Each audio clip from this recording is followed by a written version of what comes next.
안녕하십니까. 캄보디아 프롬펜입니다. 이제부터 캄보디아 집짓기가 아닌 캄보디아에서 살아남기로 영상 제목을 바꿔야 할 듯 합니다. 저같이 이곳에서 16년 넘게 장사해온 사람이라면 이번처럼 캄보디아 경제가 어려운 상황은 참 처음입니다. 누구는 세계가 다 어려운데 뭔 호들갑이냐 하시겠지만 실제로 피부로 느끼는 캄보디아의 경제는 참혹합니다. 저희 회사는 보유자산을 처분하기 위해 이미 부동산 시장의 모든 것을 던져 몸집 줄이기 하고 현금 확보에 전 회사 직원들이 안간힘을 다하고 있습니다만은 여기에 찬물을 끼얹는 악재가 또 나와 저희를 힘빠지게 하고 있습니다. 지난주 9월 15일 콩비벌 국세청장은 그간 코로나로 잠정적으로 시행을 유예하였던 부동산 양도소득세 20% 부과를 내년 1월 1일부터 시행할 것이라고 공시하였습니다. 국세청장은 이 세금 징수로 부동산 경기가 침체될 것으로 전혀 생각하지 않는다고 이야기하였지만 그건 순전히 지 생각이고 내년 한 해 동안은 부동산 시장은 꽁꽁 얼어붙을 것으로 자명해 보입니다. 갈 길 바쁜 저희에게는 악재도 또 이런 악재가 없습니다. 올해 아니라도 저희가 보유한 일부 부동산만이라도 털어 양도세 시행 전 정리하고 싶습니다만 이번 발표로 더 힘들게 될 것 같습니다. 이번에 구성된 새 정부를 보고 있으면 하는 행동 하나하나가 저희와 정반대로만 하고 있어 저희뿐 아니라 모든 기업들과는 전혀 궁합이 맞지 않는 듯 합니다. 참고로 이번 신임 훈마넷 총리의 내각 구성을 보면 30개 총부처 중에서 8개 부처만 장관이 유임되고 23개 부처 장관이 새롭게 임명되었습니다. 인재가 없어서 그런지 대부분 선임 장관들의 자식 또는 친인척들로 장관직이 세습되었으며 돈과 관련된 재경부 장관이나 국세청장, 관세청장 등은 모두 그대로 유임되어 이번 정부 또한 기업인들로부터 살인적인 돈뜯기는 계속될 것으로 보입니다. 저희가 지금 받고 있는 세무조사 중 관세청 세무조사는 17만 불, 약 원화 2억 2천만 원 벌금 처분에 최종 3만 불 현금 주고 마무리하였습니다. 아직도 국세청 세무조사 2건은 기나긴 교섭 중에 있습니다.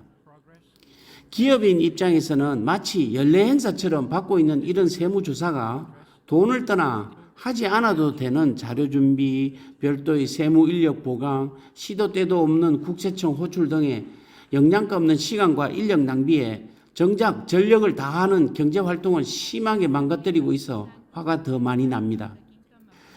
이번 달 인도네시아에서 개최된 아시안 정상회담에서 윤석열 대통령과 훈마넷 총리가 처음으로 만났습니다.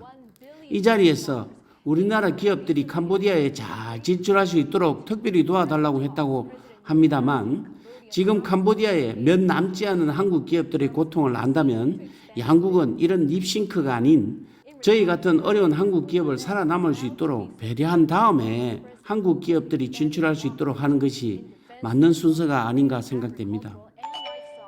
이런 양국 정상들의 이야기만 듣고 캄보디아에 절대 투자하시면 안 됩니다. 특히 지금은 절대 아닙니다.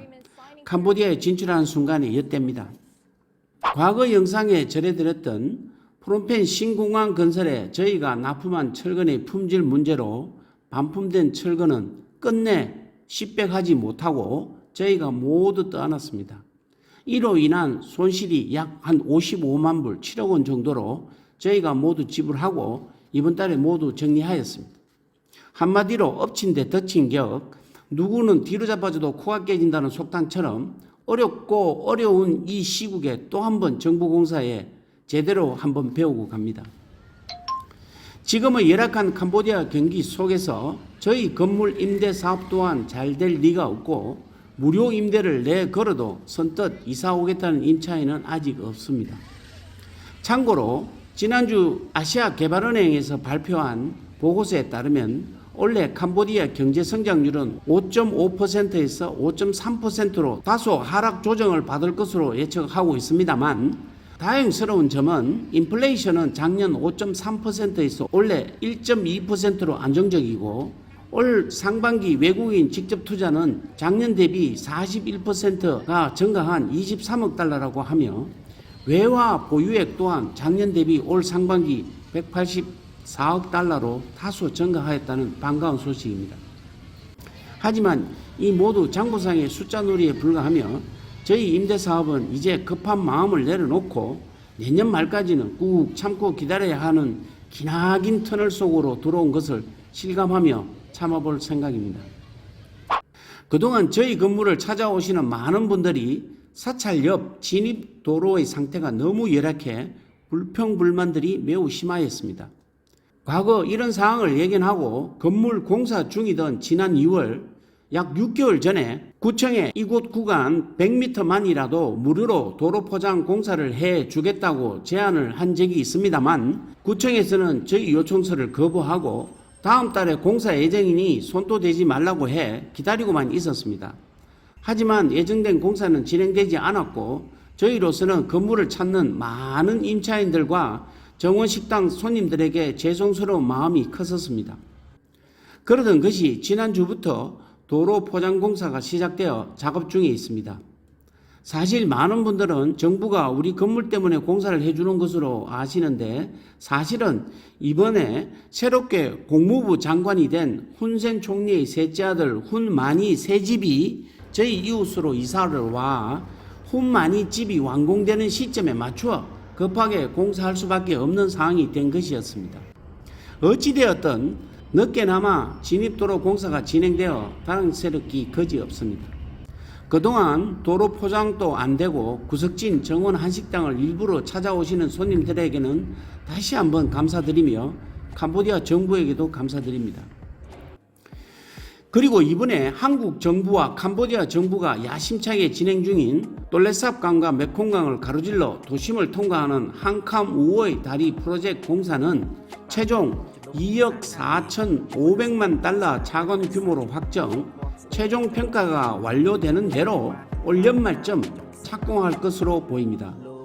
지난주 캄보디아를 방문한 김진표 국회의장은 사이춤 상원 의장을 만난 자리에서 이같이 이야기하였고 한국의 EDCF 차관으로 진행될 이 다리는 프롬펜 야시장에서 쫄종바를 지나 일본 다리를 놓고 쫄종바에서 다시 건달주 크레이세이까지 놓는 두 구간으로 연결되는 공사입니다. 양국은 지난 2022년 12월 9일 교량 건설을 위한 2억 4,900만 달러의 차관 계약을 체결한 바 있으며 한캄우어의 다리는 폭 27.5m, 왕복 4차선 사장교로 총 길이는 1.8km 건설되며 교량 제한 속도는 시속 80km로 적용될 예정으로 알려졌습니다.